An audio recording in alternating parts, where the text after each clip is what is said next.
يا خير ضيف أتى بالبشر والمدد أهلا وسهلا وترحيبا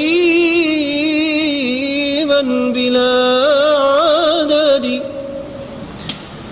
لا زلت ضيفا كريما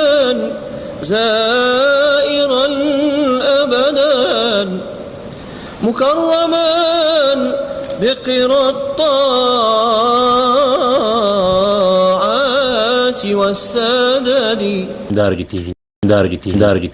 Daara J TV salaamaaleykum wa rahmatullah mbokki jullit yi ginnaaw bi ñu leen nuyoo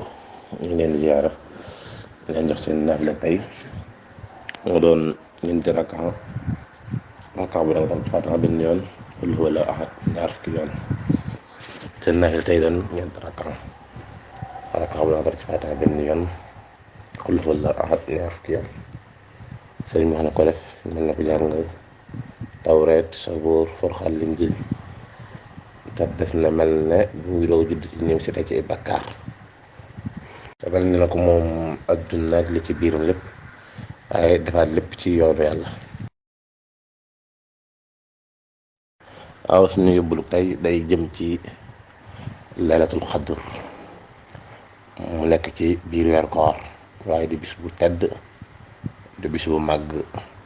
nekk bis boo xam ne borom xam-xam nee nañ ci la yonent bi sallallahu alayhi wa sallam gisanteeg boroomam ci la ko joxee alquran mooy bis boo xam ne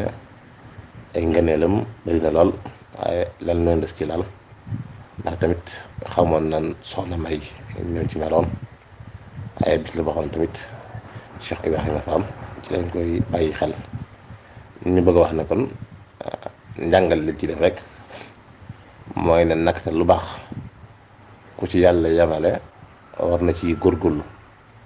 ndax dellu sa gaa tax muy tollin gi ndax du la wóor ne fi la lay fekk wala la fekk kon xeetu bis yi bu mel nii bu ñëwatee ku ci yàlla yamale na ci góorgóorlu jaamu ci yàlla ndax day bis yoo xam ne moom boo ci liggéeyee benn fayoo ko fukk moo tax tey ñu def ko suñu yóbbul di wax ne ngëneelu laylatul qadar koo doon misaal doo ko mën a takk jërë ngeen jëf. waaw jërëjëf mbokk mi lay laaj ne ki nga xam ne dafa am soxna ñu xuloo ci bëccëgu weer koor mu giñ ne ko su ma dogee rek fase la mu laaj ndax bu dogee da koy fase wala day laa bu dogee giifaat ndax bu fase.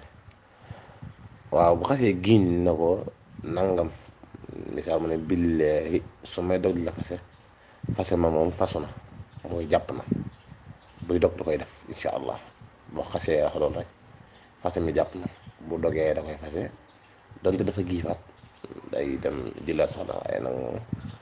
fase ma taxaw na moom